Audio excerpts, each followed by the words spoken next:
Sir,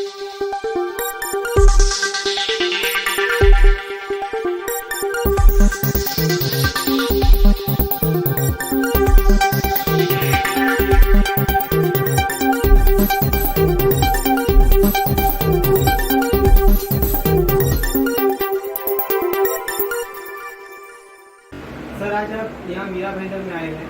यहाँ की कार्यकारिणी के बारे में अपने विचार बताइए और यहाँ पे आपने आकर के क्या कुछ कार्य देखा उसके बारे में बताइए। कार्य तो यहाँ तो जागरूकता चल रहा है। सर, आपका नाम बोल करके और ये मानव विकास संरक्षण संस्था बोल के किस स्टार्ट करिए और ऐसा बोले कि मीरा भाईंदर का जैसा थोड़ा ठीक है सर, बोल के स्टार्ट सर। मैं अभी द्विवेदी, राष्ट्रीय अध्यक्ष मानवाधिकार संरक्षण संगठन।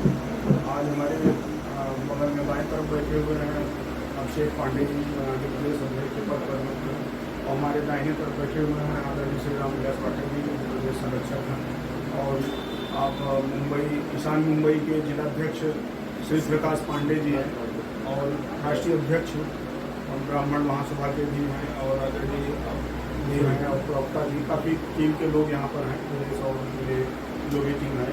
और ये लोग निरंतर जागरूकता, मानवाधिकार जो है लोगों में मानवाधिकार की जानकारी को फैलाना, समझाना, बताना। मानवाधिकार है क्या, मानवाधिकार शब्द तो लोग जानते हैं लेकिन उसका क्या उपयोगिता है हमारे जीवन में, इसकी जानकारी लोगों में नहीं है, जो इन लोगों के माध्यम से जगह जगह पर जा रही है। और हमारा भी आगमन अभी पिछले एक दिन पहले हुआ है। कल हमारा प्रोग्राम घाट के ऊपर इस वेस्ट में था और सभी वहाँ पे भी प्रोग्राम हुआ, काफ़ी ठीक है।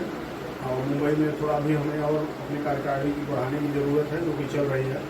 आगे लगभग 6 महीने में हम लोग पूर्ण रूप से कवर कर लेंगे, जैसे कि हमारे और भी स्टेटों में चल रहा है। अभी 8-9 स्टेटों में चल रहा है, बढ़िया चल रहा है। और मानवाधिकार का सिर्फ यही है, जो भी व्यक्ति हैं उनको जागरूक करना, उनकी बातों को सुनना, उनके कार्यों को कराना। और इसमें 32 यूनिवर्सल डिक्लेरेशन है और भी बहुत कुछ है जो लोगों को निदान दिलाने में हम लोग लगे हुए हैं। तो हमारी वेबसाइट के माध्यम से हम लोगों को ट्रैक भी किया जा सकता है कि संगठन कितना कारगर है, क्या कर रहे हैं। और बताएंगे जो और कोई जानकारी चाहिए। सर, मैं शिव विश्वकर्मा भांडू ब्यूरो चीफ। सर, मैं एस भारत के न्यूज़ चैनल की तरफ से आए दिन आज महाराष्ट्र में मानव के ऊपर, लोगों के ऊपर पर क्रांति करके बहुत बड़ा मुद्दा बनाया गया। यूपी का जो आपका ये यहाँ के कम्युनिकेशन, हाँ, देखिए वो एक राजनीतिक मुद्दा है और कोई मुद्दा नहीं है। किसी भी प्रदेश का गठन किसी भी एक प्रदेश से, एक जाति से, एक धर्म से नहीं होता। ये सारी जाति, ये देखिए भारत देश है ऐसा, यहाँ का संविधान एक ऐसा है, एक ऐसा भारत का ही संविधान है जहाँ पे सारी जातियों को, सारे धर्मों को, सारे लोगों को रहने और निवास करने की अनुमति है। ऐसा और कहीं देश है नहीं। उसमें तो ये विखंडता पैदा करने के लिए राजनीतिक कुछ ऐसे बुलबुले होते हैं जिनको कुछ मुद्दा चाहिए और कुछ नहीं है। सभी लोग, उनको भी मालूम है कि हमारा प्रदेश कैसे चलेगा। आज के डेट में यहाँ पे अगर जैसे जाति गणना हो रही है, अगर उस तरीके से हो किया जाए तो क्या प्रदेश का गणना हो, वहाँ प्रदेश के व्यक्ति यहाँ नहीं है, केवल यूपी के लोग हैं। ये तो गलत चीज़ है। ऐसा नहीं है मैं यूपी से हूँ तो यूपी की बात बोल रहा हूँ। यहाँ जो चूँकि मानवाधिकार है वो सभी के लिए लागू है, मराठियों के लिए भी, सारे लोगों, और सारे हमारे हैं, ऐसा नहीं है, वो भी जान रहे हैं। तो ये उनका मुद्दा है, कोई बड़ा इशू नहीं है। लेकिन सर, इस मुद्दे को इस लेवल तक बड़ा कर दिया गया है। देखिए, मैं आपको क्या कहा, किसी भी राजनीति को आगे बढ़ना है तो राजनीति के अगर वो आगे नहीं बढ़ाएंगे, मुद्दे को नहीं बढ़ाएंगे तो उनको लोग कैसे जानेंगे। ये कोई देखिए सारी पार्टी, जो राष्ट्रीय पार्टी है वो कर रही है, जितनी भी राष्ट्रीय पार्टियां हैं वो कर रही हैं। राष्ट्रीय पार्टी नहीं कर रही है, जो सिटिंग आपकी पार्टी है वो कर रही है, नहीं रही, जो सेकेंडरी है वो कर रही है। तो उस पर हमको आपको जाने की जरूरत नहीं, उस पर ध्यान भी नहीं देना। और सर, एक मुद्दा आपसे सर मैं और उठाना चाहूँगा, जो आज सर यूपी में हो रहा है। ब्राह्मण समाज को एक जो टारगेट किया गया सर, छोटा सा मुद्दा, पर्सनल मुद्दा सर, जो आज एक बहुत लेवल पे जा चुका है। तो सर, उस बारे में आपका क्या कहना है कि ये जो जा रहा है एक लेवल पे, क्या ये जो लोग सही उसको दिशा में लेके जा रहे हैं? ब्राह्मण समाज को टारगेट किया, समाज को अगर कोई टारगेट कर रहा है तो ब्राह्मण को कहा जाता है ब्राह्मण को बुद्धि नहीं होता, उसको बुद्धि से उनको परिचय देने की जरूरत है, न कि उस पर उन्हीं के भाषाओं में देने की जरूरत है। वो एक बुद्धिमान जाति अगर कही जाती है तो उस जाति का अपना उनको परिचय देना है। उस जगह कहीं भी ऐसा नहीं है कि वो विवाद करें या ये करें वो करें। अभी प्रयागराज में मामला संज्ञान में आया है, उसी पुलिस प्रशासन से हम चाहते हैं कि हमें मदद मिले, चाहे वो महाराष्ट्र का हो, चाहे किसी भी देश प्रदेश कहीं का हो, और उसी की गाड़ी को हम तोड़ते हैं, उसी को टारगेट करते हैं। उसमें सारे धर्म, सारी जात, सारे लोग होते हैं। उसमें तो ऐसा नहीं है कि उसमें ब्राह्मण है, एससी नहीं है, इसमें मुस्लिम नहीं, उसमें सारे लोग हैं और सारे लोगों की अपेक्षा होती है। कोई भी हमारी आगे पीड़ा होती है तो पुलिस को ही कॉल करते हैं और फिर उसी को हम टारगेट करते हैं। ये कहाँ तो सही है। है सही? आप बताइए, नहीं सही। तो ऐसा नहीं करना चाहिए, अपने मौलिक अधिकार का उपयोग करना चाहिए। मैं मानवाधिकार में होने के नाते बता रहा हूँ, सभी लोगों का अधिकार है, उनकी भी जो भी अगर उत्पीड़न जो भी पीड़ित पक्ष रहा है, अगर वो पीड़ित है तो उनको अपने अधिकारों के उससे अपेक्षित, हर व्यक्ति को अपेक्षित उस अधिकार में, उस जगह मैं भी पीड़ित हो सकता हूँ, तो हमें उस अपने अधिकार से मांगने की जरूरत है। हम लड़ के पा नहीं सकते किसी भी। आपसे मैं लड़ूंगा तो क्या आप हमारी रिपोर्ट को आप निकालेंगे? तो इसलिए अपने अधिकार का प्रयोग करना चाहिए, उसका हर जगह उसको सफलता मिलेगी।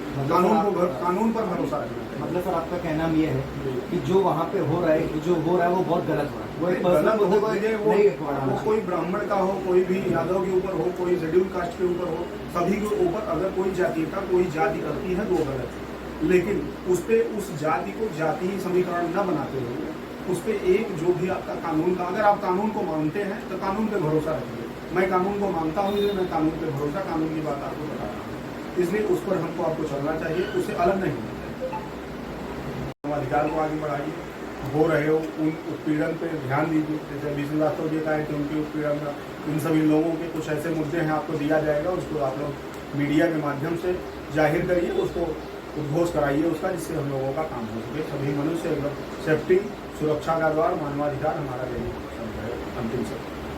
धन्यवाद आप सभी मीडिया बंधुओं को।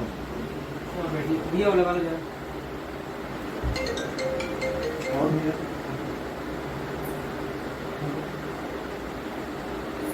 सर्वप्रथम आप सभी को नमस्कार, और मेरा नाम अभिषेक सिद्धिनारायण पांडे, महाराष्ट्र प्रदेश अध्यक्ष मानवाधिकार संरक्षण संगठन। और राष्ट्रीय अध्यक्ष जी का आगमन बहुत ही, कहते नहीं कि परसों राष्ट्रीय अध्यक्ष जी आए और कल हमको सूचना प्राप्त हुई, और सूचना मिलते ही हमने यहाँ पे कार्यक्रम रखा कि राष्ट्रीय अध्यक्ष जी का स्वागत सम्मान समारोह यहाँ पे रखेंगे।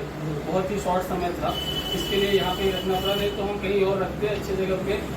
और राष्ट्रीय अध्यक्ष जी आए और उनका हमें जो मार्गदर्शन प्राप्त हुआ, जो हमें सबसे पहले करना है कि कार्यकारिणी, जो हमारी प्रदेश की कार्यकारिणी है, जो 27 जिले हैं, उन 27 जिले में प्रदेश के 27 जिलों को अध्यक्ष नियुक्त करके उनकी एक टीम को गठित करके, तभी जब हमारा पूर्ण कार्यकारिणी होगा तभी हम कार्य को आगे कर पाएंगे। आज महाराष्ट्र में जो भी समस्याएं हैं, समस्याओं का समाधान करना सबसे बड़ा हमारा मानवाधिकार संरक्षण का एक ही उद्देश्य है कि अगर कोई भी पीड़ित व्यक्ति हमारे पास आता है अपनी पीड़ा को लेकर, तो उसके पीड़ा का जब तक पूर्ण निस्तारण नहीं हो तब तक हम चुप नहीं बैठेंगे। न्याय दिलाना अंतिम, कहते नहीं कि उस व्यक्ति को न्याय दिला के ही हम उस व्यक्ति के साथ जो अन्याय हो रहा है न्याय दिलाएंगे, और किसी भी तरीके से न्याय दिलाने के पक्ष में रहेंगे। व्यक्ति को न्याय दिलाना हमारा मुख्य उद्देश्य है। हम यहाँ सेवा भाव करने के लिए आए हैं। हमारे राष्ट्रीय अध्यक्ष जी का एक ही, कहते नहीं कि उद्देश्य है कि संगठन का विस्तार हो। संगठन का विस्तार इसलिए हो कि लोगों का हित करने के लिए हम लोगों की सेवा करना चाहते हैं, गरीब की, असहाय की, मजदूर की, मजबूर की, चाहे वो शिक्षा के क्षेत्र में हो, स्वास्थ्य के क्षेत्र में हो, कानूनी प्रक्रिया हो, किसी भी तरीके की प्रक्रिया हो, वहाँ पे कहते नहीं कि जो भी पीड़ित व्यक्ति है उसको पूर्ण न्याय मिले, न्याय मिले। कहते नहीं कि आज संविधान जो बाबा साहब भीमराव अम्बेडकर जी ने बनाया, वो संविधान का सिर्फ एक ही मूलभूत उद्देश्य है कि लोगों को अपना अधिकार मिले। लोगों को अधिकार को हम दबा नहीं सकते, लेकिन क्या है, 140 करोड़ का देश है, देश में इतने सारे, कहते नहीं कि वर्ग विशेष, दुनियादारी, बहुत सारी चीजें हैं, तो उसको एक साथ लेके आना बहुत ही मुश्किल कार्य है। हम लोग कार्य करने की पूरी कोशिश कर रहे हैं कि लोग एक छत के नीचे आए, लोग समानता की बात समझे, लोग एक दूसरे के प्रति जो द्वेष रखते हैं द्वेष नहीं रखें, द्वेष रखना बंद कर दें। क्योंकि किसी से भी अगर हम किसी के प्रति द्वेष रखते हैं तो उससे हम कोई फायदा नहीं कर सकते। लोगों को साथ में जोड़ें, उनको साथ में जोड़ के आगे बढ़ें, यही हमारा उद्देश्य है। और राष्ट्रीय अध्यक्ष जी के मार्गदर्शन में और बड़े भैया संरक्षक पाठक जी बैठे हुए हैं, और नवी मुंबई के जिला अध्यक्ष पांडे जी भी हैं, और इन सभी का सहयोग और मार्गदर्शन हमें प्राप्त हो रहा है।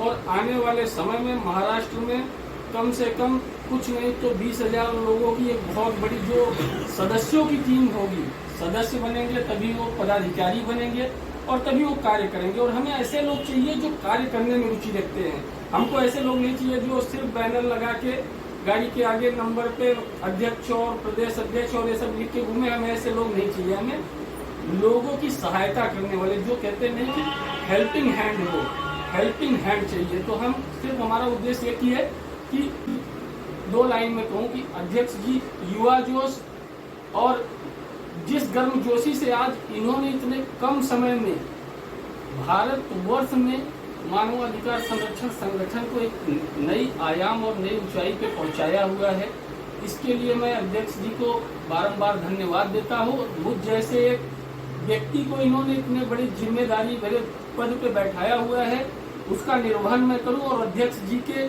कहते नहीं इनकी आशा पे खरा उतरूँ, बस मेरा एक ही यही विचार है। और मैं अपने लोगों के लिए यही कहता हूँ कि आप लोग, जो व्यक्ति हमारे पास आता है वो पीड़ित व्यक्ति को न्याय मिले, और उसको जब तक न्याय नहीं मिलता तब तक हम उसके साथ खड़े रहेंगे।